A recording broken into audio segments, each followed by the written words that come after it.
Salam sejahtera untuk kita semua. Pelajaran Sekolah Sabat dengan tema utama Kebenaran Zaman Ini dalam Kitab Ulangan. Pelajaran ketiga, Perjanjian Kekal. Rabu, 13 Oktober, umatnya yang khusus. Adalah sangat sulit bagi kita saat ini untuk memahami sedetail mungkin seperti apa dunia kuno pada saat bangsa Israel sedang mengembara di padang belantara. Bayangkan, banyak kerajaan besar yang bangkit dan kemudian hilang, yang tertinggal hanya reruntuhan, itu pun jika ada. Apa yang bisa kita tahu tentang bangsa-bangsa kafir kecil yang tinggal di daerah di mana Israel juga tinggal? Tidak banyak, tetapi satu hal yang kita tahu, orang-orang ini sudah terbenam dalam kekafiran, politeisme, dan beberapa praktik yang benar-benar keji, termasuk mempersembahkan anak sebagai korban. Coba bayangkan betapa merosot dan jahatnya sebuah kebudayaan dan sebuah agama yang akan melakukan hal-hal ini kepada anak-anak mereka sendiri. Dan mereka melakukan hal ini atas nama Allah-Allah mereka.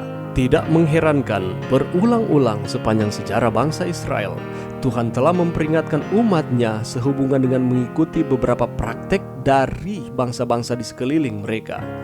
Apabila engkau sudah masuk ke negeri yang diberikan kepadamu oleh Tuhan Allahmu, maka janganlah engkau belajar berlaku sesuai dengan kekejian yang dilakukan bangsa-bangsa itu. Ulangan 18 ayat 9. Dan hal itu dilakukan karena Allah telah memanggil bangsa ini untuk sebuah maksud khusus. Dengan masuknya mereka dalam hubungan perjanjian dengan Allah, mereka seharusnya menjadi satu umat yang khusus sebagai saksi kepada dunia tentang Allah yang menciptakan langit dan bumi, yaitu satu-satunya Allah. Bacalah Ulangan 26 ayat 16-19. Bagaimana hubungan perjanjian antara Allah dan Israel bisa diringkas dalam ayat-ayat ini? Bagaimana seharusnya kesetiaan mereka kepada perjanjian dinyatakan dalam menjadi suatu umat yang diharapkan?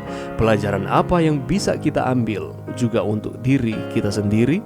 Betapa mengagumkan ketika Musa memulai 4 ayat ini dengan kata-kata hari ini atau sama dengan saat ini. Sekali lagi Allah memerintahkan kamu untuk melakukan hal-hal ini. Selama ini Dia telah memerintahkan mereka untuk melakukan hal-hal ini, seolah-olah Dia memberitahu mereka bahwa mereka perlu berkomitmen pada saat ini sekali lagi untuk menjadi setia, kudus, dan umat khusus, yang mana ini merupakan alasan utama bagi keberadaan mereka sebagai bangsa perjanjian. Mereka satu-satunya bangsa sebagai sebuah bangsa yang mengenal Allah yang benar dan mengetahui kebenaran tentang Allah dan bagaimana Dia mau umat itu hidup. Dalam sebuah pemikiran nyata, mereka bukan hanya memiliki kebenaran zaman ini, tetapi mereka di dalam cara mereka sendiri mewujudkan kebenaran itu sampai Yesus, kebenaran yaitu dirinya sendiri, datang. Pelajaran yang bisa kita dapatkan pada saat ini, sama seperti Allah bertindak dan menyelamatkan orang-orang Israel dan memilih mereka karena Allah pastinya mengasihi mereka, bangsa Israel juga diharapkan untuk membalasnya dan oleh karena kasih memilih Tuhan daripada semua dewa lainnya. Akibatnya, pilihan itu melibatkan pastinya kesetiaan yang hanya diberikan kepada Tuhan dan ditunjukkan lewat cara hidup yang berbeda yang dituntut dari pilihan mengasihi Tuhan. Sangatlah penting bahwa arti dari bangsa pilihan berkaitan dengan keadaan bahwa mereka itu adalah bangsa yang kudus. Karena kata Ibrani dari kadosh atau kudus berarti dipisahkan. Artinya bahwa akan menjadi berbeda, unik, dan sama seperti Allah itu unik, maka haruslah kamu kudus sebab aku ini kudus. Di dalam Imamat 11 ayat 44 dan Imamat 11 ayat 45. Jadi menjadi kudus tidak mengacu pada kualitas yang biasa-biasa saja, kualitas yang seperti itu terus-menerus atau statis. Arti kata kudus adalah sama seperti Allah yang sempurna, maka bangsa ini harus menjadi sempurna. Itulah sebabnya mereka disebut sebagai orang kudus. Jadi dengan firman untuk memanggil bangsa Israel menjadi umat Tuhan, itu berarti mereka dipisahkan dari bangsa lain untuk berhubungan khusus dengan Tuhan. Ada satu kata dalam bahasa Ibrani yakni le Yahweh. Kata depan bahasa Ibrani dari leh ini melekat kepada Allah, dan ini mengungkapkan gagasan tentang kepemilikan khusus Allah. Menjadi kudus berarti dipisahkan untuk berhubungan secara khusus dengan Allah.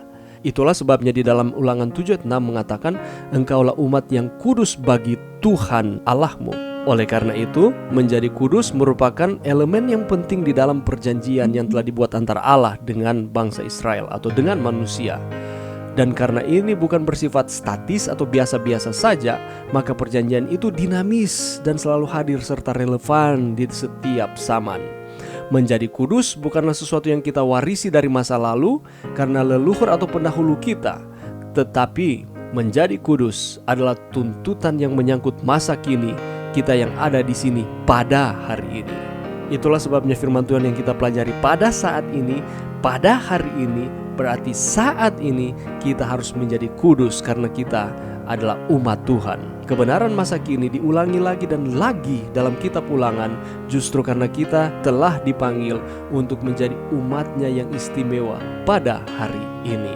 Dan jangan pernah kita lupa bahwa karena perjanjian ini selalu merupakan kebenaran saat ini, sehingga kita perlu membuatnya itu ada. Oleh karena itu kita perlu selalu mengingat dan terus mengajarkannya di dalam kehidupan kita maupun kepada sesama kita. Mari berdoa.